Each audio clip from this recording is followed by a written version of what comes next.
So the Atlanta Federal Reserve has created a GDP forecasting model tool that they call the GDP Now. The GDP Nowcast, as they like to call it, is an estimate of what real GDP is growing at, which is a measure of the economy in current time for that current quarter. And every time that there's new economic data that comes out for that quarter of GDP, the GDP Nowcast updates. One of the things that I wanted to point out to you is that when the GDP Nowcast started for quarter 3 2021, the Nowcast model was showing that the annualized growth for GDP was going to be at 6.1%. That has now dropped all the way down to 0.5%. And even though the blue chip consensus, which is the range of the top 20 economists and their estimates of GDP growth have dropped, they have not dropped nearly as low as what the GDP Nowcast is forecasting for third quarter GDP, which means quite possibly we could be seeing the beginnings of a technical economic recession that is developing in our economy or will develop in the coming quarters, perhaps as soon as quarter 4 2021 or early 2022. Why is that happening? That's what I'm going to cover in today's video. So if you like my channel and you like the content that I provide, make sure you just click that like button, subscribe to my channel right quick, click that notification bell, show me some support. That way you're notified whenever I upload new content. And now back to the video. So how accurate is the GDP Nowcast, right? Is the GDP Nowcast an outlier in these statistical tools? I mean, how in the world can this model be more correct than a survey of the top 20 economists and their forecast going on? Well, this table right here, which is provided by the Atlanta Fed, shows you just how much of an error there is in the GDP Now's annualized GDP growth rate forecast compared to real annualized GDP. This bottom horizontal axis, this x-axis, is showing you the days until the actual GDP numbers come out and are released by the Bureau of Economic Analysis. Okay, so the closer that we get to the actual GDP release date, the more accurate the forecast becomes. And the average forecast going all the way back to 2011, so with 10 years of data, the average error has been less than 1% off on annualized growth. Meaning here that if the GDP forecast is off, chances are it is off by about 1% or less, a little bit less than 1%. So if it is off by its absolute error, then the annualized GDP growth rate will come out to be just over 1%, or technically below the inflation, or not below the inflation rate, but below the growth rate, where it's actually negative growth, showing a technical contraction in the economy here. Just to give you a frame of reference, in the last quarter, the error was by 0.1. So it was 0.1% off from the actual advanced estimate of GDP growth for quarter 2. So quarter 2's growth came out for the first estimate at 6.5%. The Nowcast model was at 6.4. There have been times, especially in recent quarters, because of the COVID situation, as well as the extraordinary measures that our federal government and Federal Reserve has taken to stimulate economic growth, where the GDP model has kind of overperformed or overestimated GDP growth. And that was certainly in the last three quarters. But that's not looking good for the forecast of our economic growth, because if it is true that the forecasting tool is overestimating economic growth, then we may actually be in a contraction for this quarter, for third quarter 2021, and it could be signaling the beginnings of a recession. So why is this occurring? Now, I've produced several videos detailing you the three-dimensional aspects of the economy, and I'm kind of going to recap that here and paint the story of what's going on. If you've been listening or watching this, watching my channel and watching my videos, you know that I have been harping on inflation and how that has been proving to be detrimental to economic growth. And you also would realize that to get real GDP, we subtract out the inflation rate. So as inflation builds, the less real GDP becomes, which can lead to a contraction on paper of the economy as it's a technical recession. In other words, prices on the consumer level are rising faster than growth or purchases of products times those prices on the nominal level, and that would signal the recession here, okay? But what's really triggering this is something that Keynesian economists never understood. Keynesian economists have formulated GDP, and how they formulate the GDP is that they take consumption plus business investment plus government spending and factor in net exports. Now, they think that business investment is this unknown variable. They don't know how to capture business investment or how to stimulate it. They know that during times of recessions, business investment contracts. There's nothing that they can do about it, but they know that they can stimulate consumption and government spending through stimulus, through federal stimulus, through monetary stimulus, and that's supposed to expand the economy. In other words, to them, all the components of GDP are added together. Okay, and business investment should be looked at separately from consumption and government spending. Okay, but unlike the classical model, which is the school of thought that I hold to, I believe that business investment should not be looked at as additive components to GDP. It should be looked at as a substitutionary effect to consumption especially, but as well as government spending.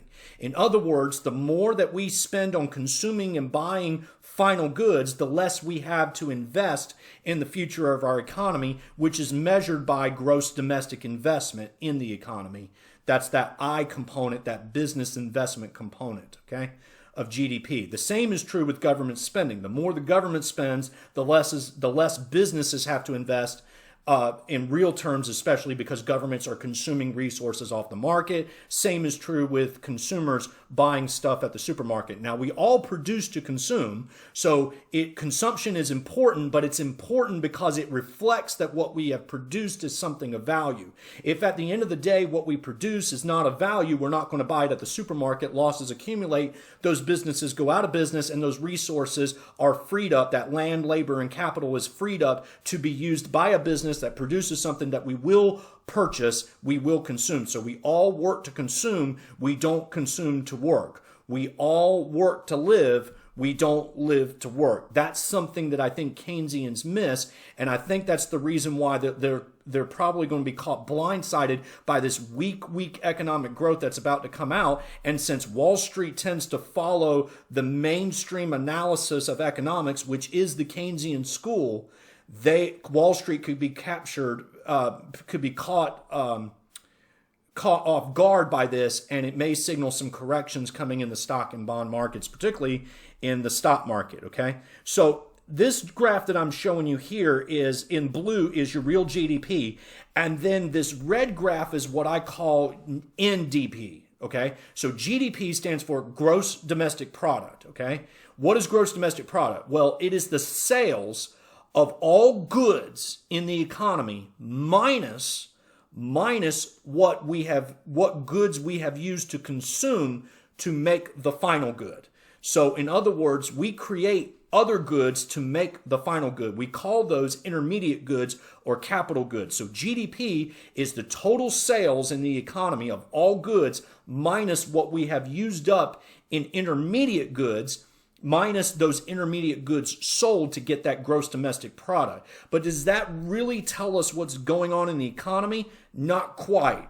Economists rightfully understand that they have to adjust for consumer prices, so they factor in consumer prices through the GDP deflator calculation and to get real GDP. But there's still one part that they're missing, and that part is the net domestic product, or NDP. So net domestic product is not just net of capital goods, intermediate goods used in there, but it's also net of fixed capital goods. So in other words, it is gross domestic product minus consumption of fixed capital. So it's not just a consumption of the variable intermediate goods we've produced in the economy, it is also counting in the depreciation of fixed assets that we have used up in the economy to generate the final good. So when we take a look at net domestic product, we see that the growth of net domestic product is lagging behind gross domestic product. Why? Because we're consuming more capital. We're using more capital goods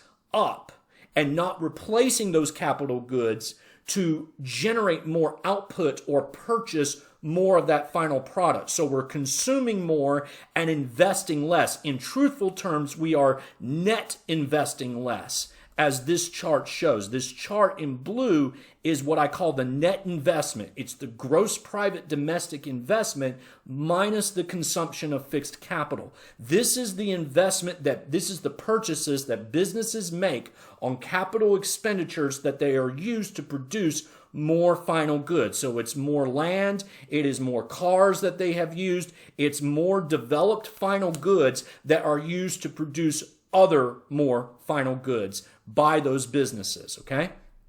These are critically important in the economy because during times of recession, we consume capital. In other words, we end up consuming more capital, fixed capital that is, than we invest or put back into the economy, which is what makes economic recessions so long, so disastrous, and so much damaging to the economy because we're not investing in producing the goods that make our final goods. One of the reasons why I maintain that the recovery from 2008 was so weak was because, in truthful terms, we were still consuming capital for years after the 2008 recession. I believe that this consuming capital was caused by reckless government spending and stimulus because it took away from the savings rate of the economy. The classical model illustrates that whatever we save is invested in the economy through the supply of loanable funds. So what you put in your bank account is created and generated as a loan to a business, which is a form of investment into economic growth. So the mystery of the investment component of GDP is revealed that savings, not consumption, actually drives economic growth because you are basically investing in producing future goods by staving off consuming present goods. And I think this is something that modern economists miss in the aggregate, particularly those who hold dogmatically to the Keynesian school, which believes that stimulus spending and more consumption is necessary to create growth. On the contrary, it actually takes away from that growth. And so what are we seeing now? We're seeing drops in the net savings rate caused by government reckless borrowing, which is mostly offset by high savings on the personal level. But with that declining, we're also seeing that declining in net investment once we take that gross private investment and subtract out consumption of fixed capital. The ultimate result is this, that when we look at gross output, which is a measure of GDP plus adding in those investment goods consumed, so we're able to take a look at the consumer side of the economy and the investment side of the economy. On the green line, which is basically real GDP, we're still growing. But the blue line, which is your real gross output, it's real GDP plus real investment goods. That is the sales of those investment goods factoring in producer prices. We actually contracted slightly in Q2 2021. So in other words, the recession has actually begun. The last time this happened was, of course, COVID 2020. And then the last time it happened again was in late 2007, right before we went into the recession in 2008. What's going on? Well, right now, essentially, our producer side of the economy measured in red, that is our sales of intermediate goods with, factoring in the producer price inflation, it has contracted sharply in Q2 2021. The drivers of this is this high producer price inflation Again, that goes back to government spending that is consuming resources off the market, making it more expensive for producers to buy those raw materials, to buy those intermediate goods, to finish making those final goods because there's less of it available. It's also exacerbated shortages because of the global pandemic. And now the stimulus spending, instead of helping the economy, is actually making the economy worse. We're not seeing it filter all the way down into the consumer prices yet, but that is a matter of time before we do see that hit the consumer price level. One of the reasons why I think it hasn't hit the consumer price level yet is because for the last 3.5 decades, the producer price index has been inflating at a lower rate than the consumer price index, and now it's essentially catching up. I have reason to believe that if we ever do see a merging of these two indices together, I think that will pass on more cost to the consumer side, as the gap from growth in the business side caused by relatively reduced producer prices compared to consumer prices is eaten away. And now we're going to see combined inflation go up on both price indices, mirroring much what we saw in the 1970s when we had rampant inflation on both levels. That's a real danger to our economy. And if history is any kind of chart to look at or a forecast to look at of what's going to be in the future, in the 1970s, stocks did not fare well during that time. Instead, it was precious metals. So if we start seeing that event happen again, where we see another net inflation rate on the producer price level of 10% higher than what we're seeing in the consumer price level in the next year, then we could be very well looking at a high inflation rate on the consumer level, much like what we saw in the 1970s, could cause a stark correction. Bear market in stocks, could cause much higher bond interest rates as the money flows out of those markets and into precious metals, possibly cryptos as well. Guys, that's what I have right now. Is something to keep on the lookout for. The GDP Nowcast is going to update one more time on October 27th, so 2 days from now, 2 days from October 25th, which I'm producing at the evening of 25th. So that'll be one last time to look at it before the forecast official reports come out at the end of the week of what's showing for GDP. Until then, I'll talk to you next time.